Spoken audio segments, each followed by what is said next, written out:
So guys, I printed out my size photo that I needed, and I used tracing paper and traced my image line work in there, and then I'm going to lay some cardstock on it. I got it taped over where my artwork is going to be, and I've got a piece of cardstock laid under there. I slide under there so that I can cut out when I'm doing any cutouts. So I will use this also as a stencil, as well as keeping my line work and keeping myself registered. um, so once I do this, I can always pull that back off, get it out of my way, work, and then if I need to come back and check registration, it's easy for me to lay this over there, line it up, because I can see through it.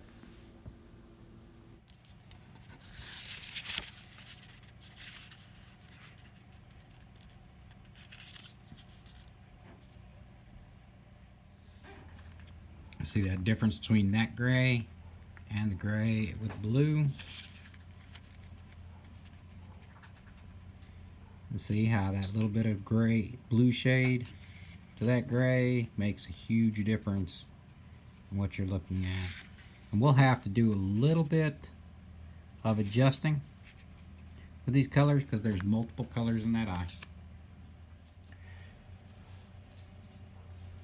So now I'll put in the gray, a little darker.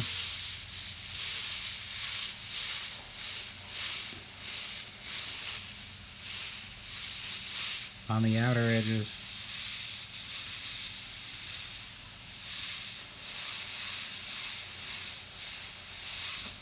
And gradient back in towards the eyeball.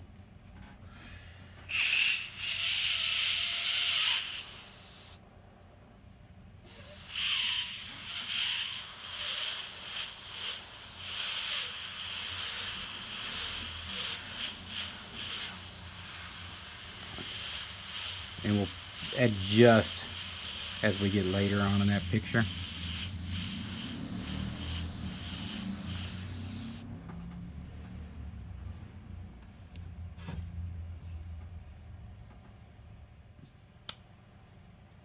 Mixed up a very dark blue black.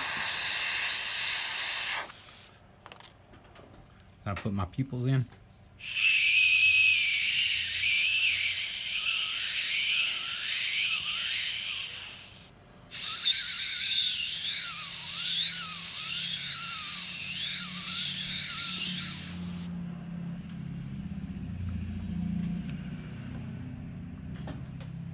Now, at this point,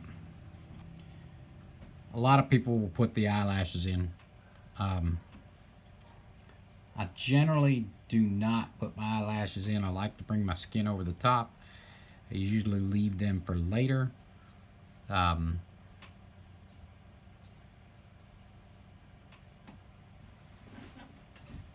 I think that's what I'm going to do this time too. Actually, I said I was going to do that, but here's what I'm going to do. I'm going to put my darkest parts in, but I'm going to freehand them. Just get that out of my way.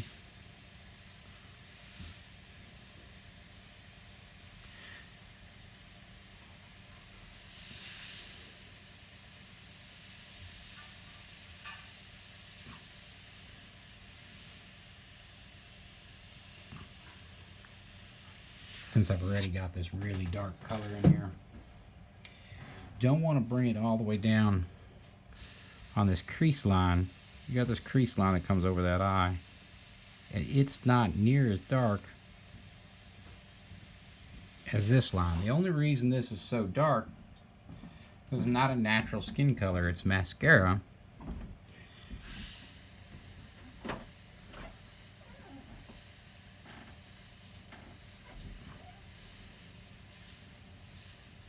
I won't put all my eyelashes in because I like to bring a little bit of work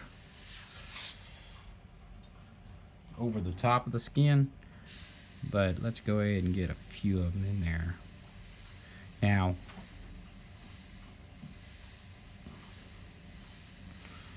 by all means, if you do not feel comfortable putting your eyelashes in,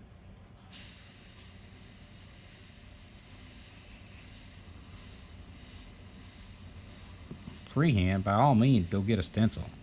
Or cut yourself a stencil, or cut something to make your eyelashes.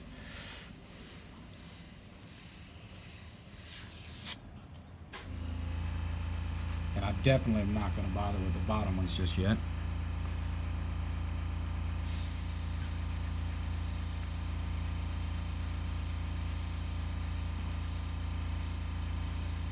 Paint's a little bit thick just yet. I'm not going to worry about it. I'm going to just put this darker part in.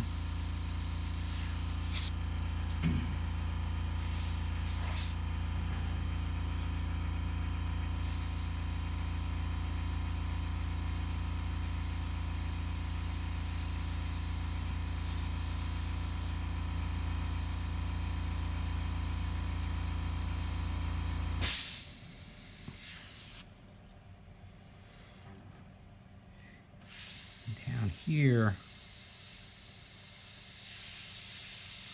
blends into that eye just a little bit.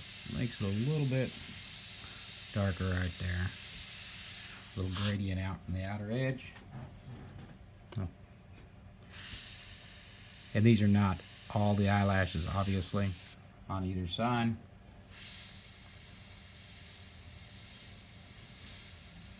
We will get to the eyelashes. I'm just putting some general markings.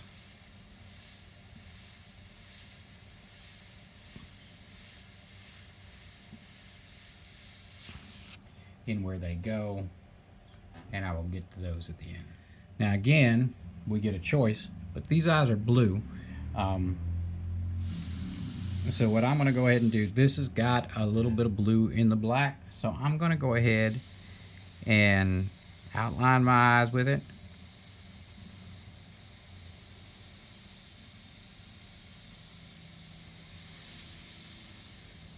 We'll have a little bit shadow right there where it meets the skin.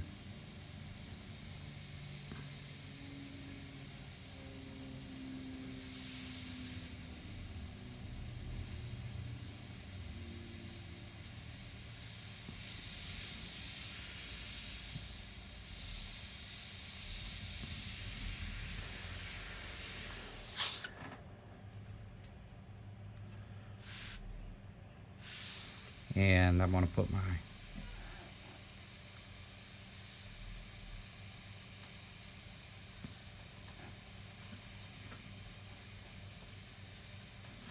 I like to do those freehand instead of with a stencil because it gives a little more natural look. But if you're, again,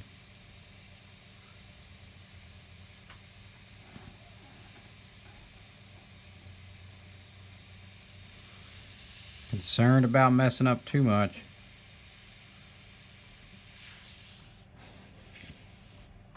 you're better off using a shield and being a little too crisp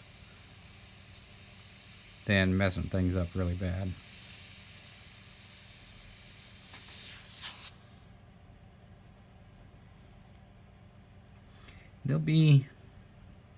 I'm going to use this because I'm not going to get too carried away with where her exact location of the specks in her eyes are. So since I'm going to go with the transparent after this. And the reason why is because I put the dark in here already.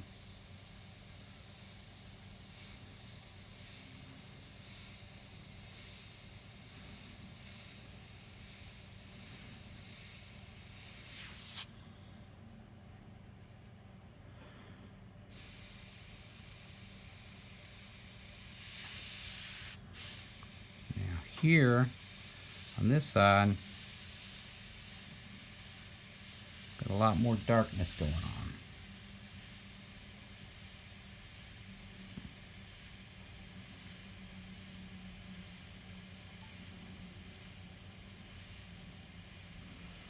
There's little lines, I'm running them out in random pattern away from the pupil in that general direction.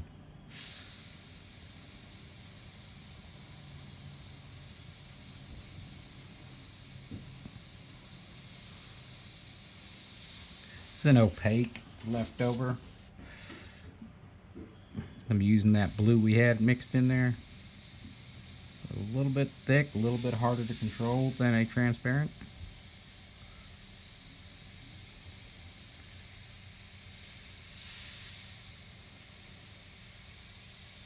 Pay attention to that line thickness there.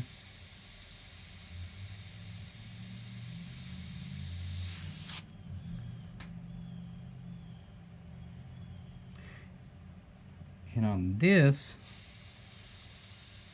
there's some eyelashes that come in here, but there's a dark line that comes down right on that edge. We can go ahead and put a little of that in there. And we got the same thing going on this side. And if you don't have to be perfect with that because it's got mascara and stuff in there, so it will, you know, not be perfect in the first place.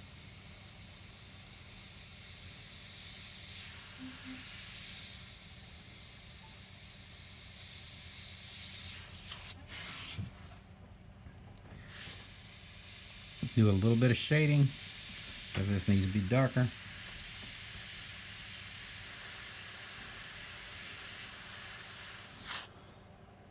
It all just about. Then I'm going to blend out that upper side needs to shade a little bit. I'm going to run this, watch how I shadow just over the top of that.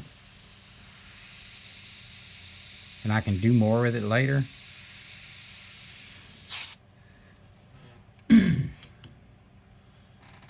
Okay, now before I go any further with that, I'm going to grab my eraser before I lose my spot. The highlight for this eye exists.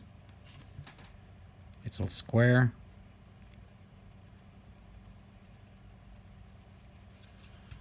Right there. The other side is right there. And I'm going to get blue on top of that, and that's okay. I just want it to be marked. I didn't write them in because, you know, I'm just looking at my reference and putting them where they belong. Also, while I got my eraser out and I'm working on this, I'm going to put just a little bit of gentle erasing. This paint's been sitting on here, the gray has been sitting on here for a while, so you can erase now. If I were to have tried to do that immediately after the paint was still wet, it would probably pull back too quickly. And right around the outside edge rim, got a couple little highlights here, and there's going to be a glassy spot there, which we'll probably take care of 100% later on, once we get into the skin. All right, so the blue I have, I'm working with golden high flows today. The blue I have is transparent phthalo blue green shade. And see how way off that blue is? So what I need is a blue that's closer to the purple side. So since what I had was dioxazine purple in this particular case, because I'm working with golden high flows, I added 1 drop of dioxazine purple, and now it gives me that. And what I'm doing is I'm going to work transparently and just gently work with a transparent paint instead of mixing up 2 separate tones. So I will gently bring in some blue, just really slowly and carefully. Don't even want to see it hitting the paper. You just know it's hitting, and then stop Now look at it. I'm going to do the same thing on the other side. You see my shading I put in with the black is going to help me out. That rounded appearance. Now before I go any further with that, I will come in and start pulling out,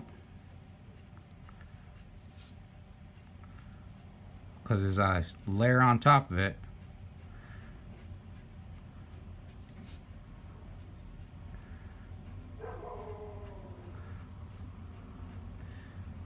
see, kind of pulling out in a pattern, little streaky stuff in that eye.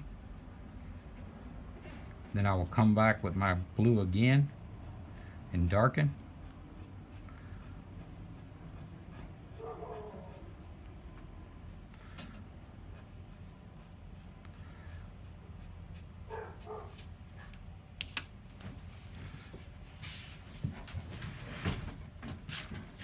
And I'll get a little more selective about where I put this blue now.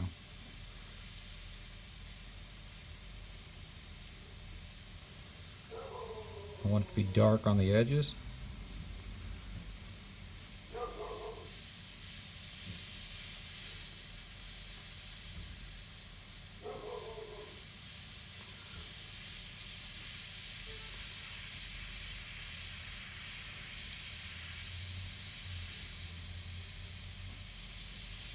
And then I'll use that to tone in that transparent, to tone in that dark gray.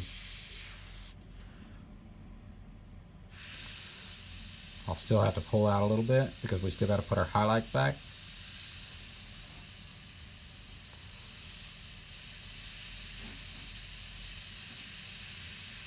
Should be looking at your reference. I actually have mine placed somewhere different, so I hope that turns out okay.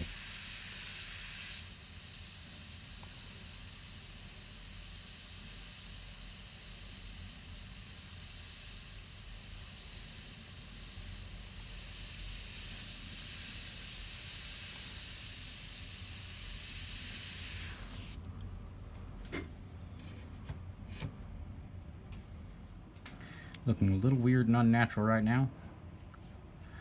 It's okay. Highlight.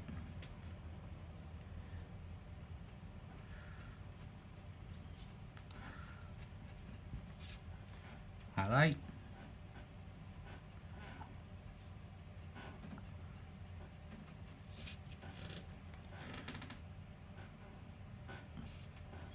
And there's one.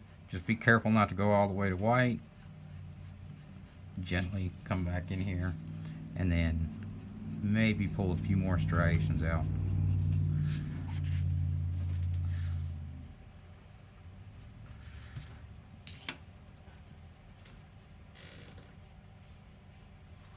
I'm going to use a better eraser, a little more aggressive.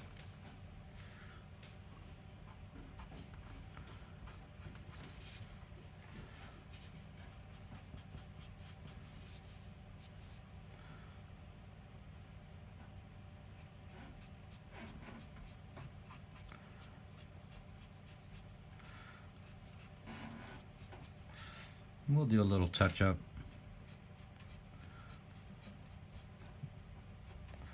Just following those shapes in the existing reference. We'll do a little touch up when we get really close to the end.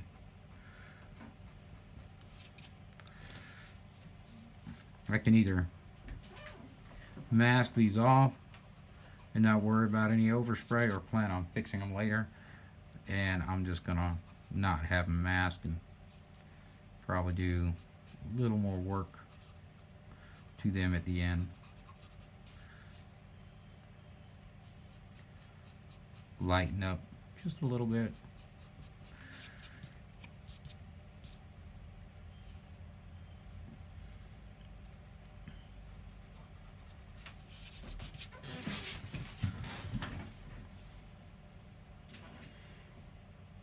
Yeah, I still have to put the tear ducts in, and this all has to come down, so the eyes will look a little weird right now, a little funny, until we bring the tear ducts in and all that stuff.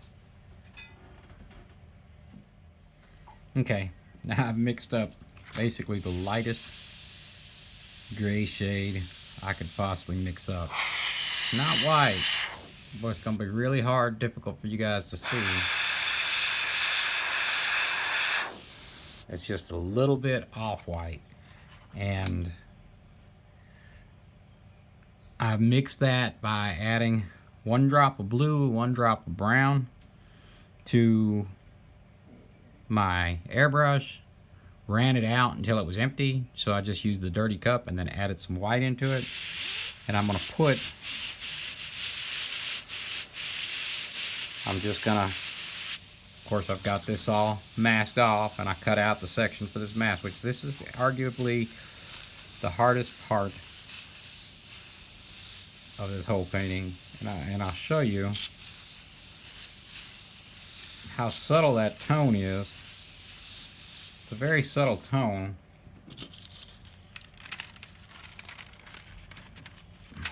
And I don't know if the camera will even pick it up.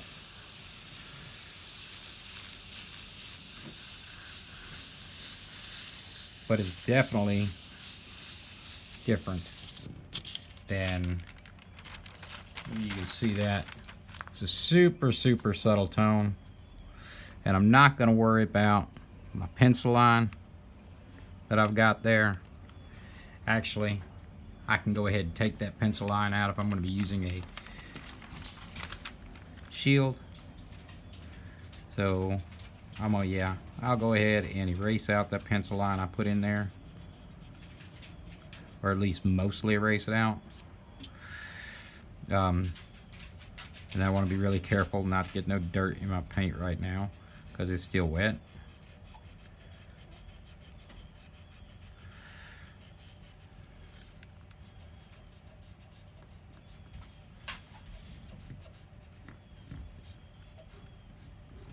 This is kind of a creamish color.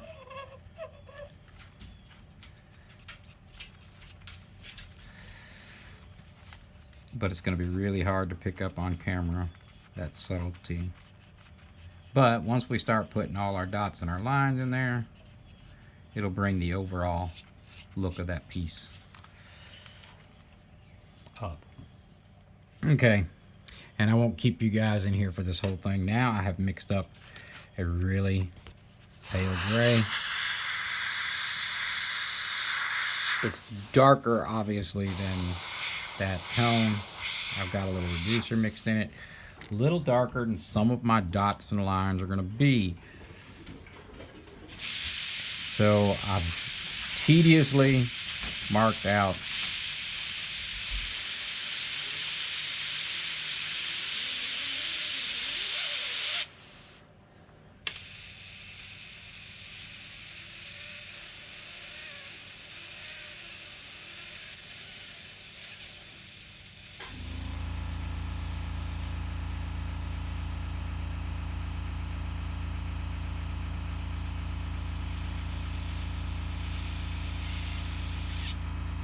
the spots in the fabric, and even some of that will be a little bit too much.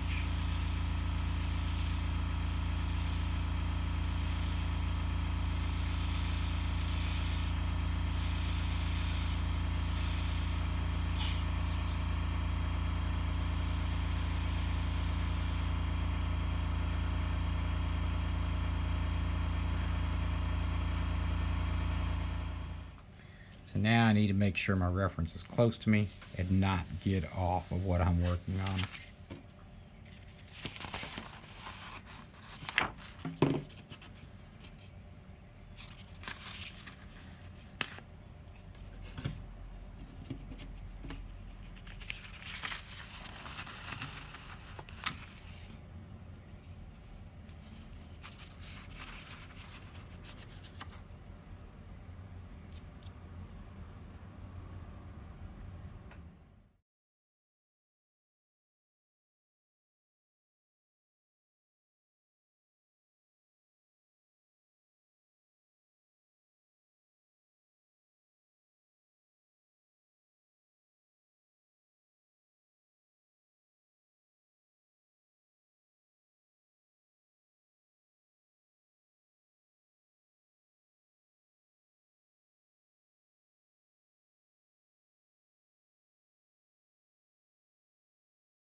So I'm kind of cheating by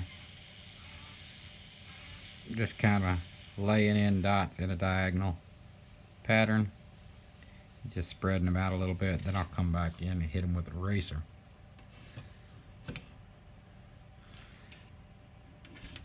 And I think that'll be close enough, but if I'm not happy with it, once I get done with the picture, of course, I will come back and have to clean it up more. So some of the overspray is what I'm working off of right now, not that initial color. So I'm not pulling that initial color back off. I'm just pulling some of the overspray that got out there just from making these lines. I'll work on these tear ducts a little bit. And I have mixed a really dark gray with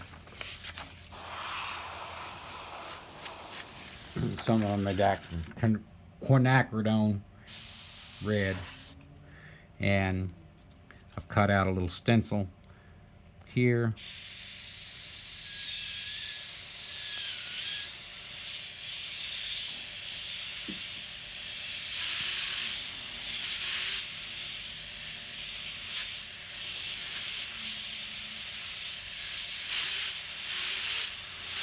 Let that blend into that eye just a little bit right there.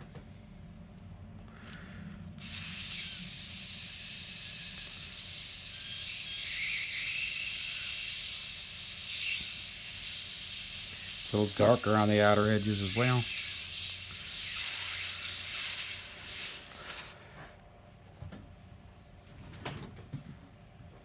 And if you're really, really careful, reduce it down quite a bit.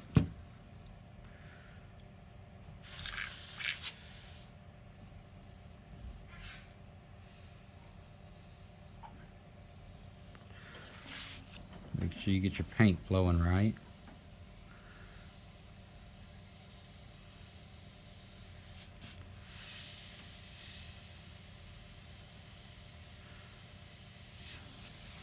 Not doing too great a job myself, but I'm going to put a couple of these veins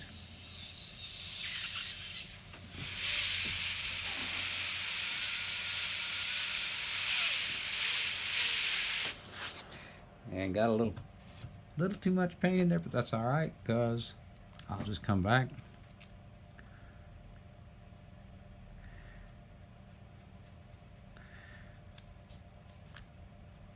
I want it to be a very subtle.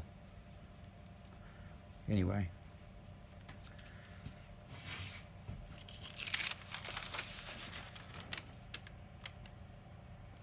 Kind of what that looks like. Of course, there's no skin around it or anything, so it looks a little funny right now. I'm also going to carefully, without a stencil, want to chase that edge.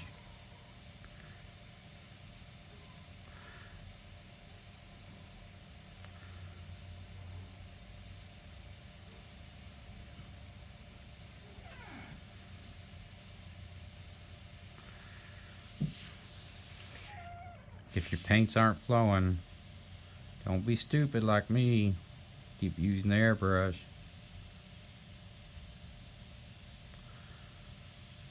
Have a really good feel for when it's going to cause me a splatter. The normal tendency when paint's not coming out is just keep pushing until it does, and that's when you get those big splatters. But if you learn to get used to not doing that, overcome that instinct to keep pulling back, you can save a lot of trouble.